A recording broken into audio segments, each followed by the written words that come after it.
ये बीवियों के खर्चे, उफ तौबा। So finally I am here with the most awaited and requested topic. So I started a series, Rights of Wife in Islam, and today's topic is naan nafqa. Naan mean उसका खाना पीना and nafqa means कपड़े, जूते, daily life needs. And according to Islam ये दोनों चीजें शौहर की जिम्मेदारी हैं। भले बीवी की जायदादें हो, वो लाखों कमाती हो, अरबों कमाती हो, फिर भी ये सब शौहर पे लाजिम है। क्या, कितना, कैसा, ये आपको मैं बता देती हूँ।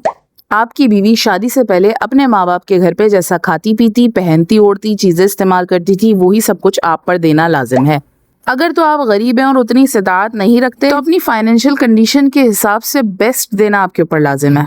और अगर आपकी फाइनेंशियल कंडीशन उसके पास से बेहतर है तो आपके लिए मुस्ताहब है कि उससे बेहतर दें। मतलब जिसे अल्लाह ने ज़्यादा दिया है वो ज़्यादा खर्च करे और जिसकी इनकम कम है वो अपनी कैपेसिटी के मुताबिक बेहतरीन तरीके से खर्च करे। मोस्ट इंपॉर्टेंट पॉइंट इस इस्लाम ने कंपैरिजन आपके बैंक अकाउंट से किया है, आपके बहानों से नहीं। अकॉर्डिंग टू इस्लाम शादी औरत के लिए एक अपग्रेड सिस्टम है, डाउनग्रेड पैकेज नहीं बनाना चाहिए। अब बात करते हैं कुछ स्टीरियोटाइप्स मर्दों की। भाई हमारे यहाँ रिवाज है, शादी पे मैके से सामान आता है, बच्चा होने पे मैके से सामान आता है, पहली सर्दियों का मैके से सामान आता है, पहली गर्मियों का मैके से सामान आता है, रमजान का मैके से सामान आता है। अस्तगफिरुल्लाह। अब ये एक तो इन मौकों पे मुंह से मांगने वाले हैं, उनमें तो गैरत होती ही नहीं है। अब इन्हीं में एक अपग्रेड टाइप के भिखमंगे भी होते हैं। वो अपने मुंह से मांगते नहीं है बट जताते हैं लड़की को, लड़की के घर वालों को, कि हमारे यहाँ इस मौके पे ये आता है, हमारे यहाँ तो ये रिवाज है, वो फलां की बेटी तो इतना लेके आई थी, हमने अपनी बहन को इतना दिया था।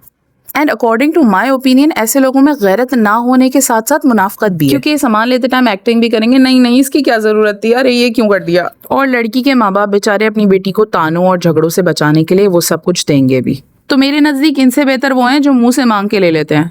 और प्लीज अपनी लालच को रिवाज का नाम नहीं दिया करें, बिकॉज दिस काइंड ऑफ रिवाज इज योर फुप्पो की फुप्पो की फुप्पो की फुप्पो का फितना जो नस्ल दर नस्ल चला आ रहा है। और इस्लाम में इस रिवाज की दो कौड़ी की इंपॉर्टेंस नहीं है, बिकॉज अकॉर्डिंग टू इस्लाम तो बीवी बच्चे को दूध पिलाने के पैसे भी उसके बाप से ले सकती है। और एसी रूम, कूलर, पैम्पर शैम्पर को फजूल की आसाइश है कि हमारे माँ बाप के दौर में तो ये सब कुछ नहीं था, बोलने वालों से अर्ज है। तो भाई आपके दादा के दौर में तो पंखा भी नहीं था, तो निकाल के बेच क्यों नहीं देते। तो अगर आपकी बीवी के मैके में ये pamper, AC, room, cooler type की चीजें राइज हैं तो आपके लिए भी देना जरूरी है। हाँ, और अगर आप में भी गैरत नहीं है तो आप जहेज में भी डिमांड कर सकते हैं।